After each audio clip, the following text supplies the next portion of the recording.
Now we're going to talk a little bit about a school's preparation for an IEP meeting and how we can best support parents in doing that.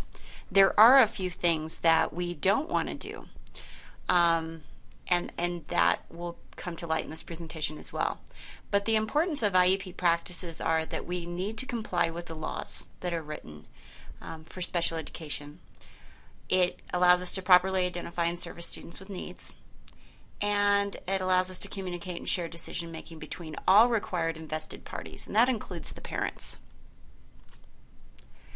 So just to have a recap on something you probably already know, the IEP team members usually incorporate the special education teacher. Sometimes that's also the facilitator or the principal maybe, the general education teacher or teachers, administration with authorization power for services. If a vice principal or some other designee is there for the administration, it has to be somebody that has the power to say yes to services. You can't table that and say, well, I'll talk with the principal and get back to you. That's not acceptable at an IEP meeting. It has to be somebody that has that authorization. Usually a psychologist that can relate assessment information, at least one parent, guardian, appointed person. The student, when it's appropriate, a lot of times we do self-determination with students to where they are even running their own meetings, but at least at an age, there's no designated age when a student is recommended to participate, but it's really on the maturity of the student, and especially when transition services start to be talked about, that student needs to give input. And also other related service personnel, speech language pathologists, occupational therapists, physical therapists, other related people, if it's deemed necessary for them to be there. And possibly outside agency representatives if invited by the school or the parent. And we'll talk about how that might be considered in an IEP meeting. Okay, IEP pre-planning, you have to have some real caution in pre-planning an IEP meeting. You need to have some preparation to have an opinion about the needs of the child and recommendations and options. However, you do not want to already determine what your decisions are going to be during that pre-planning. It's important that you kind of get together as a school-based team, make sure you're on the same page, make sure you're brainstorming about possibilities and coming up with options. What you don't want to do is to completely have the meeting before the meeting, in other words. Now, draft preparation of an IEP is pretty common in school districts. It's become common, unfortunately, because of technology. A lot of school districts employ electronic versions of IEPs, and the psychologist is on their computer adding their part, and the general ed teachers adding their part, and the special ed teachers adding their part, and whatnot, and all of a sudden you have an IEP that's mostly done because everybody's put their reports in it. Well, there's a problem with doing that because it sends the message to the parent that all is said and done and that decisions have been made that aren't legally allowed to be made at that point. However, the U.S. Department of Education has come out with a statement about that they don't encourage them to prepare draft IEPs prior to the team meeting. But if it's going to be done, that it be made very, very clearly to the parent that it is indeed a draft and that they have the ability to review it and make recommendations prior to that meeting or during that meeting, and that draft will be changed. And so the way you can do this is, there's a lot of different ideas. First of all, make it incomplete if there are pieces missing, eligibility pages, maybe servicing pages that aren't filled out. That's a good way. The other piece is, somebody suggested at one point to have a very noticeable watermarking on the pages that indicate draft. Something to let the parent know that it's not finalized. And it's more than just letting them know. It's covering your own legal responsibilities too. not only do you need the parent to know that, the document itself needs to be obvious that it's not complete. So what we're trying to do in doing that is to avoid predetermination. Predetermination is a term that's used when the determination of placement, the determination of services, even the initial determination that a student should receive special ed services, all of those kinds of things could be determined prior to the IEP team meeting. Why is this a problem? It's a problem because the parent isn't involved. It's a problem because it's not seen as a team process at that point. It's seen as circumventing the process of collaboration, and everybody gets equal valued input. And so that eligibility, servicing, or placement, it doesn't have to be all three. It could just be one element of that. So you need to be very, very cautious. Here are some big meeting pitfalls that I see and hear all the time that could allow a parent to take legal action against a school or district, or you personally. Meeting pitfalls. We have decided. First of all, that's not inclusive language. It's meaning we, as the school-based team, have decided, no, that can't happen yet. Decisions can't be made until they're made at the table. Another one is not discussing all the options in full.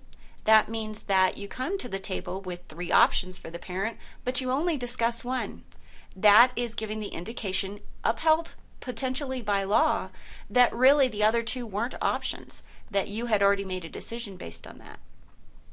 Body language or statements that imply the decision has been made. Okay, you and or part of your team, or even just one person on your team, kind of shuts down when several of the options are brought up, either in body language, in statements that they make, things that they say, that those giving the overall indication that those options really are not being considered. That's legally dangerous. Another one is the meeting attendants, the attendees are implying the decision is made. Okay, you have 3 options on the table, and one of them, or multiple options, involved outside agencies.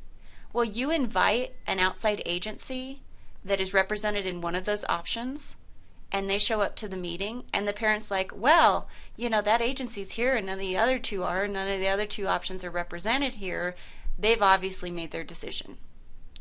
That happens a lot in placement, where there's multiple placement options, but yet the school, which is one of the placement options to go to, is invited to the IEP team meeting. That's telling the parent that, we've already made that decision, and he or she's going to this school, and that's why we invited them. Whether you say that or not, it's implied. And then one more is that opinions that are given before the options are discussed. You need to make sure that when you present options, that you present all the options at once, that you're not talking solely about one option all throughout the meeting, and then when it comes to discussing options, then you kind of throw in the other 2 possibilities. You need to really formally present all 3 options equally, or 2 options, or whatever it may be. But you need to make sure that you are not setting the stage for saying that you've already made the decision, or your team has made the decision. And I know that sounds really intense, and a lot of parents aren't going to fight on that. However, you'd be lucky just to get the one that would. And so you need to make sure that you are including them. Plus, it's just the right thing to do. A parent has the right to hear all the options and to give their input on all the options. Okay, so I know this looks really ominous right now when you're looking at all of these court cases and whatnot, but I decided to present to you some of the evidence. Now, I'm not going to go through in extreme detail, but I wanted you to at least be able to look at the presentation of the fact that the law is not always on our side, and sometimes is. When it comes to predetermination, here's what the law has to say on drafts that are presented as drafts and modified during the IEP meeting. Okay. The district can present, and this happened in a letter that was part of a court case, It's permissible to present a draft IEP as long as it's clear that those services are only proposed, they're recommendations, it can be changed, it's just something for discussion. It needs to make sure that it is presented as only being a draft and that it can be changed during the meeting. They weren't upheld. It was against the Board of Education because even though the parents came to the IEP meeting, they were presented with information in such a way that they really had no rationale to give input. The decisions were made. It was predetermined. They made a case for that. They had documentation for that. And so, therefore, the Hamilton County Board of Education was cited for predetermination because, the parents weren't participating. Weren't participating doesn't mean they just didn't show up. Weren't participating means that they have to have something to participate in. About the Furman and East Hanover Board of Education. Now, they were upheld. They were upheld in using a draft IEP because all of the parents' concerns and thoughts and options were listened to and considered, and there were changes made to the IEP at the meeting itself that proved that the parents had the ability to participate, that their options and their input was valued and utilized. And now all their options and input was not compiled into the IEP, but some of it was.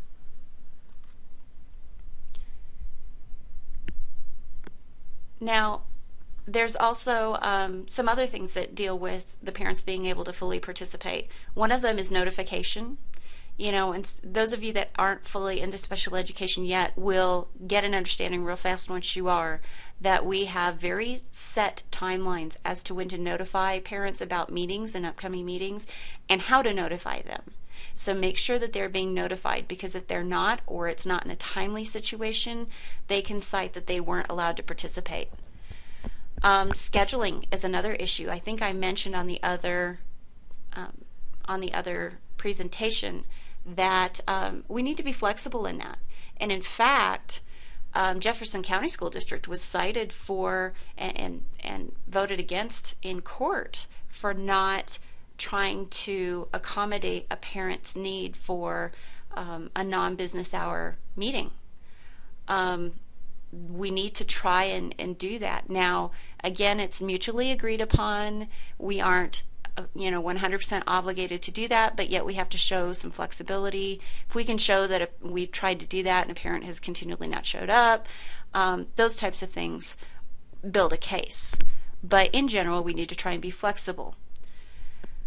Also, alternative means of participation, whether it be via telecommunications, via phone call and conferencing, parents can opt to do those types of things, but they need to put it in writing. You need to get their permission to do that, and they've agreed to do that. Let's see, team members that are relevant to the student. Again, Furman and East Hanover Board of Education, that was part of their case, in that there were people that really were invited to the meeting that shouldn't have, because certain options hadn't been decided on yet.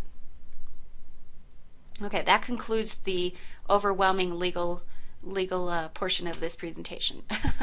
So let's move on to really thinking about how we're going to apply this information.